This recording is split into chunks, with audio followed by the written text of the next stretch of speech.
Dear students, welcome to Guruji classes.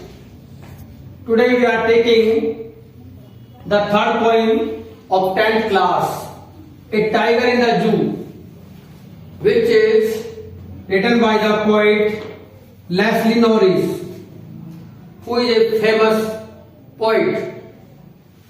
In the poem, the poet is telling about the importance of the freedom. In this poem, the poet contrasts between the tiger in the zoo with the tiger in its natural habitat. In this poem, the tiger is in his cage.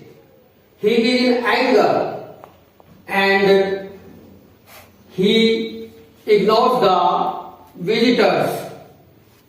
His strength is behind the bars.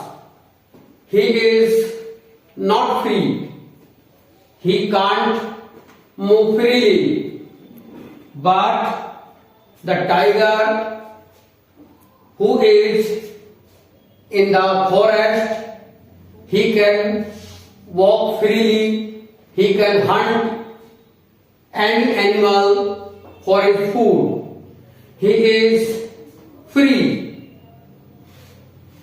Now we are taking stanza for Hindi translation. He stalks in his vivid steps the few steps of his cage. कहता वह है बाघ अपने पिंजरे में कुछ कदम बड़े गौरव के साथ स्पष्ट धारियों वाला चलता है। On pads of velvet quiet in his quiet rage. वह गुस्से के अंदर अपने मखमली पैरों पर बड़े शांत भाव से पिंजरे में चलता है। अर्थात इन पंक्तियों में कवि बाघ के बारे में यह बतला रहा है कि जो बाघ है उसके शरीर पर स्पष्ट धारियां हैं और वह पिंजरे के अंदर अपने जो मखमली पैर हैं उन पैरों के ऊपर गुस्से के अंदर कुछ कदम ही चल पाता है। He should be lurking in shadow, sliding through long grass. वह बाघ जिसे कि लंबी घास के अंदर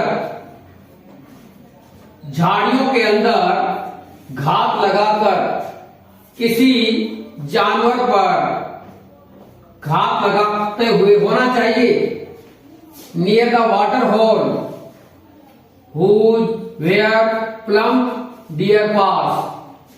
किसी ऐसे स्थान पर अर्थात किसी पानी के निकट जहां पर कि एक मोटा ताजा हिरण गुजर रहा हो। अर्थात जो बाघ है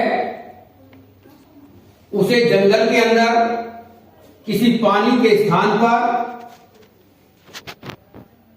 लंबी लंबी घास के अंदर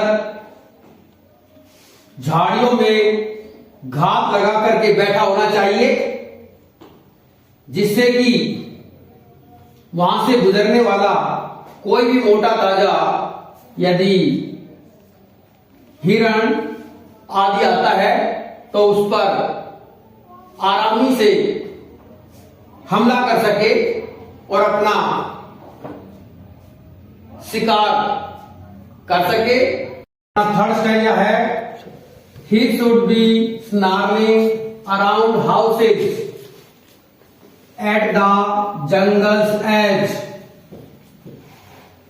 bearing his white fangs, his claws, terrorizing the villagers. उस बाघ को जंगल के किनारे पर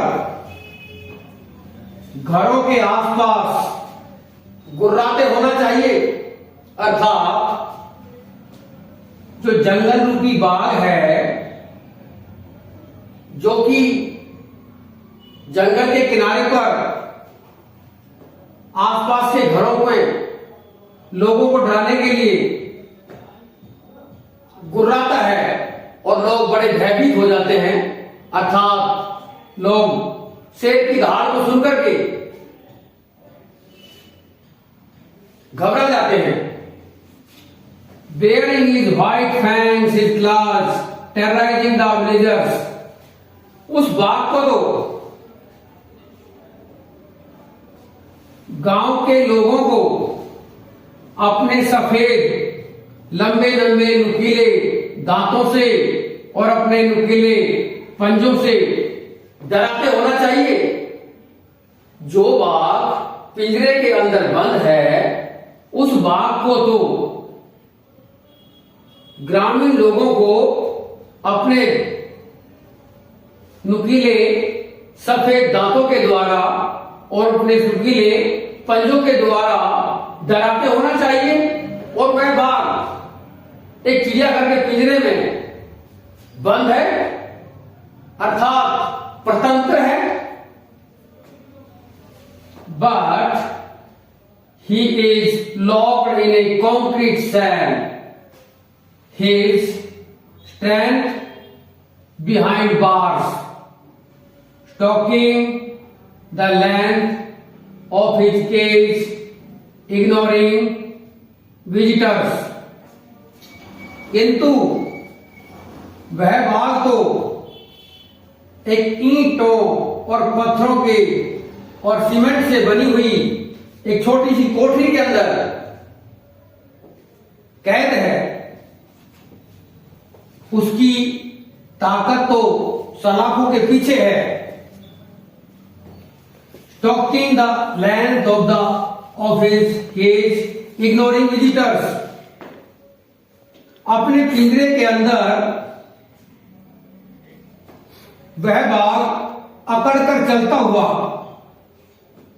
जो ग्रामीण उसे देखने के लिए आए हैं उनकी ओर न देखता हुआ और उनकी उपेक्षा करता हुआ प्रतीत हो रहा है। जो बाघ एक जंगल के अंदर होता है और वो बाघ एक पक्की कोठरी जो कि सीमेंट और पत्थर की बनी हुई है उसमें कैद है, और उसकी जो ताकत है एक शेर के अंदर अनलिमिटेड पावर होती है, ऐसी भी शक्ति होती है। जंगल का राजा होता है और वो राजा की शक्ति लोहे की सलाखों के पीछे छुपी हुई है। जो लोग एक शेर को देखकर उसकी दहाड़ को सुनकर घबरा जाते हैं और वो लोग पिंजरे के आसपास एक बाघ को देखने के लिए उसके चारों ओर घूमे रहते हैं, और जो बाघ है अकड़ करके अपने पिंजरे के अंदर और गुस्से के अंदर उन आगंतुकों को देख करके और उनकी उपेक्षा करता है। तो अपना अंतिम स्टैंजा है, he hears the last voice at night, the patrolling cars. वह बाघ पुलिस के द्वारा रात्रि के समय गश्त करती हुई अंतिम आवाज को सुनता है, and stares with his brilliant eyes at the brilliant stars. और वह चमकीले तारों को अपनी चमकीली आंखों से निहारता है। इन पंक्तियों में कवि बाघ के बारे में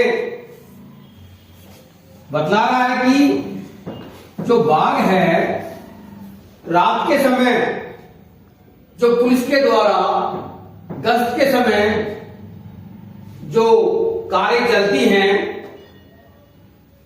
उनकी अंतिम आवाज को वह रात्रि को सुन पाता है and stairs with his brilliant eyes at the brilliant stars, और अपनी चमकीली आंखों से आकाश के अंदर रात्रि के समय